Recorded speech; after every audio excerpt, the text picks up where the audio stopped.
I like and welcome one and all to the MSA Crusaders call.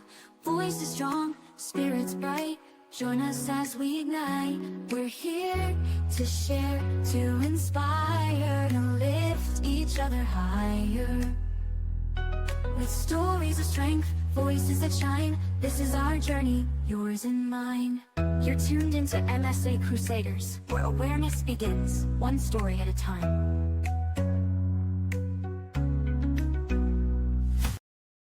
Welcome to another episode of MSA Crusaders. Hi, my name is David Knox. I have MSA, and unfortunately, Daisy will not be with us today.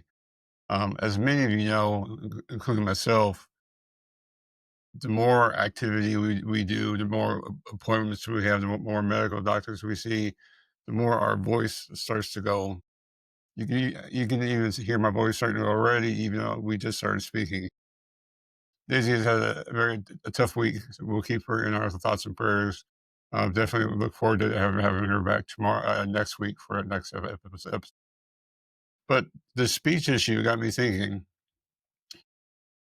doing some research about the difference between MSA-P and MSA-C, and also even comparing it to Parkinson's disease. So that's what we're talking about. We're going to talk about when the voice becomes a clue, how MSA-P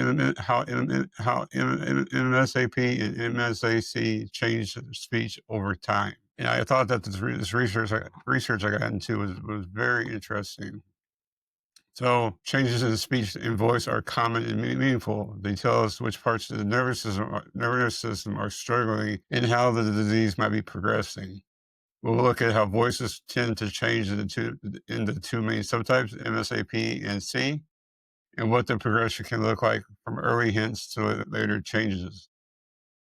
So MSA, obviously, as we know, is a rare, fast-moving neurodegenerative disease caused by buildup of misfolded alpha-synuclein protein in multiple brain regions that handle movement, coordination, and autonomic functions. I'm going to keep drinking here so that my voice doesn't go completely. When these loose circuits falter, the precise coordination of breathing, voicing, and articulation that makes speech effortless starts to slip.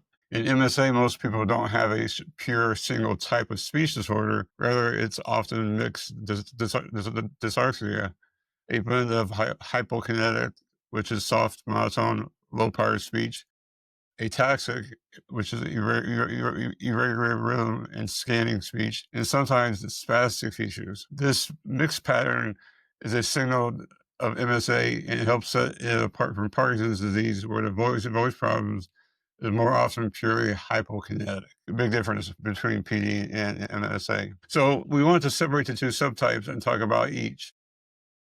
So MSA-P, the Parkinsonian path, speech often starts to sound quieter, flatter, and tighter.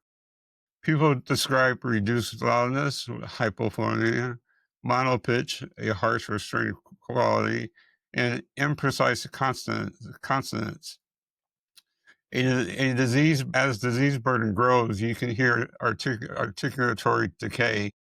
Clarity fades as a sentence goes on, and even pitch breaks. Compared with the classic Parkinson's, these changes tend to be more severe and come with more mixed elements because additional pathways are involved.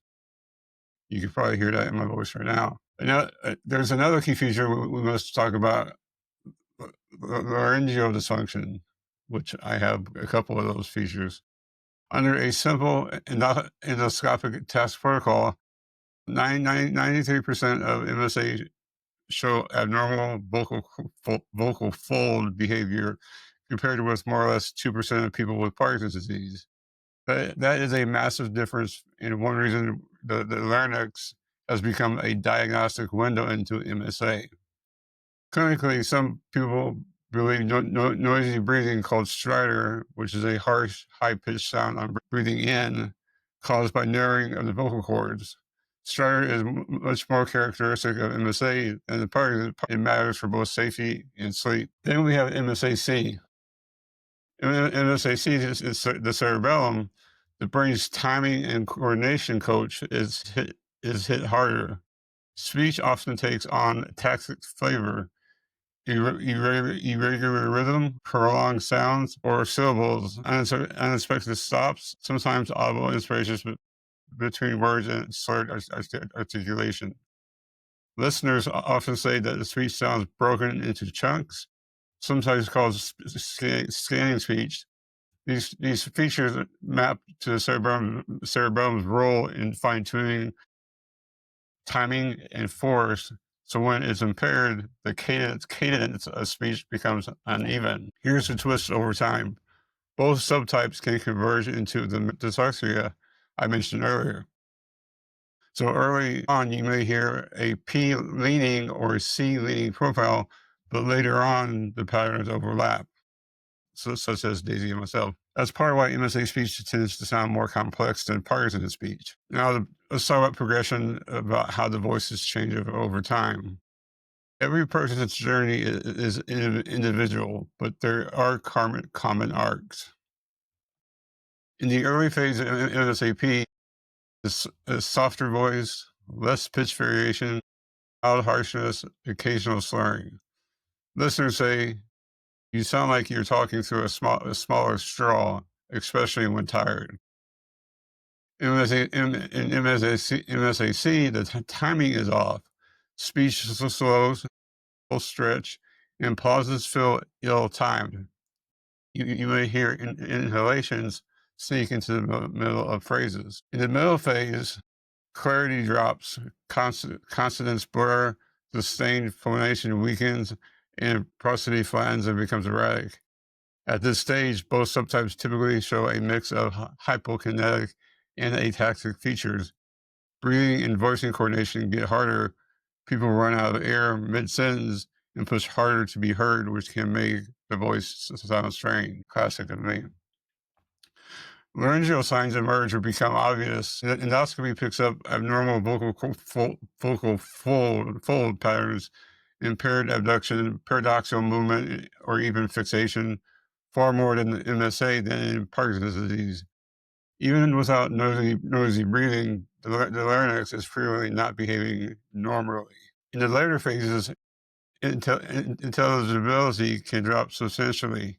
Speech may be slow, effortful, and require frequent repeats. Swallowing and airway issues often accompany voice decline. Dysphagia becomes common, and nocturnal stridor can appear. In one classic study of 104 people with MSA, 69% of those who developed stridor did so within the first 4 years, in some as early as the first year. A reminder that airway symptoms can arrive much earlier than we might expect. When stridor is present, it's not just an audio quirk. It's a safety issue tied to disturbed sleep and in severe cases, increased risk. That's why clinicians take it seriously and evaluate it with tools like video, polysomnography, or endoscopy, which I've had a couple of those, which turn out to show vocal cord paralysis, dysfunction, and the vocal cord folds dysfunction as well. Red flags to listen for. For MSA-P, shrinking volume, tight or strained. Let me say this word. I can't say this word.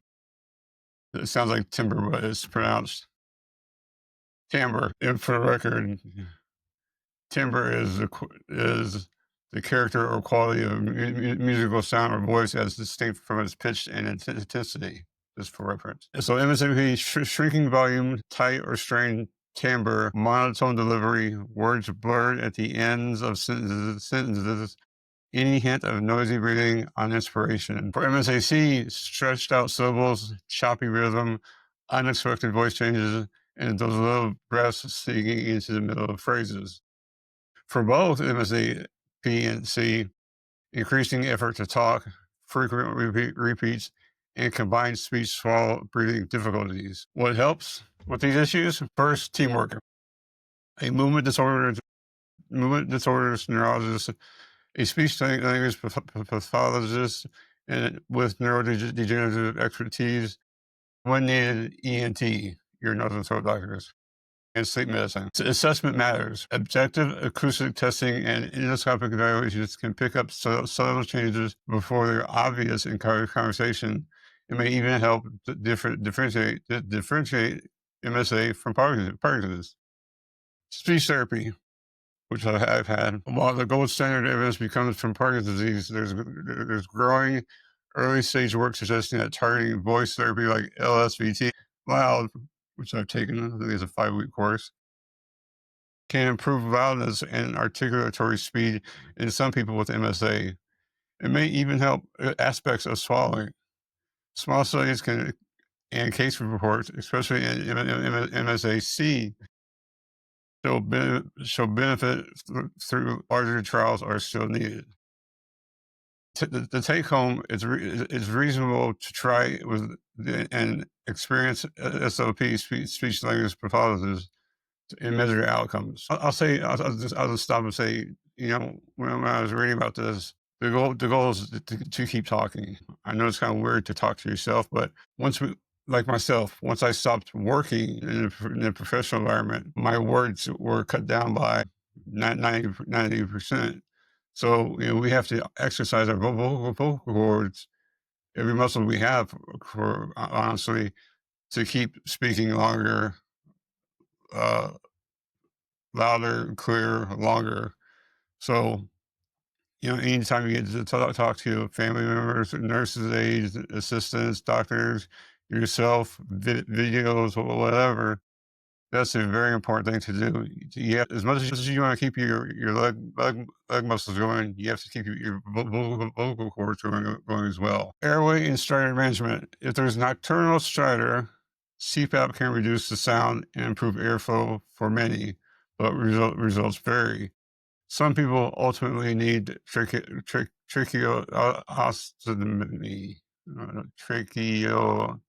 tracheostomy, which, based on cohort studies, can be associated with better survival than CPAP and MSA-related stridor, likely because it bypasses the laryngeal obstruction. The decisions are individualized, balanced airways, speech, swallowing, and quality of life.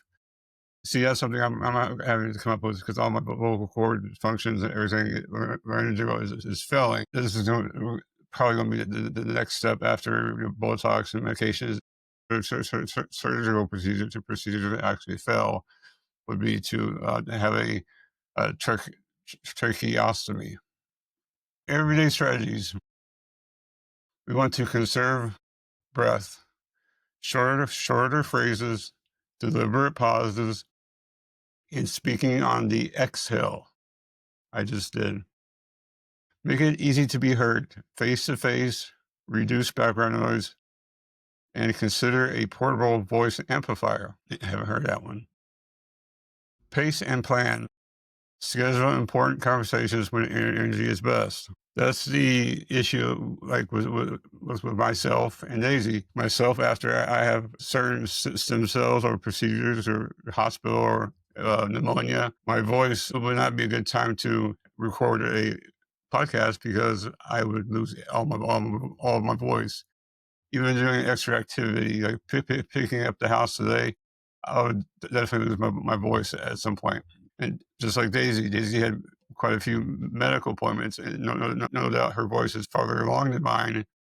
But that's why, activity like hers takes her voice away even faster. Augmentative and alternative communication, text-to-speech apps, pre-saved phrases, and voice banking early while the voice is still strong. I made a video on YouTube about voice banking using an iPhone, and Daisy had mentioned other apps or software that you can use to bank your voice, both for free and at a cost. Swallow safety. If coughing with meals or weight loss appears, get a swallow study with a speech language pathologist guidance. Swallowing and voicing travel together. And voicing travel together. They are together, just like our hearts and lungs are with MSA. If you have a problem with one, you'll have problems with the other. So, putting it all together, MSA-P, think quiet and tight, flat with extras. Hypophonia,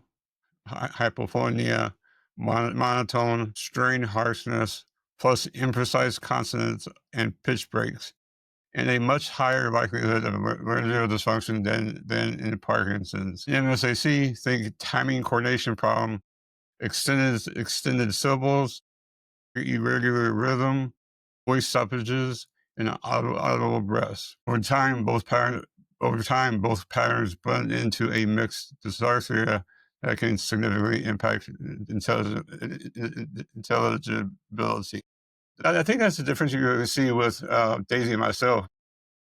She seems to be acquiring more of the MSA-C than I have. Of course, she's farther along too. But if you really think about what I just said,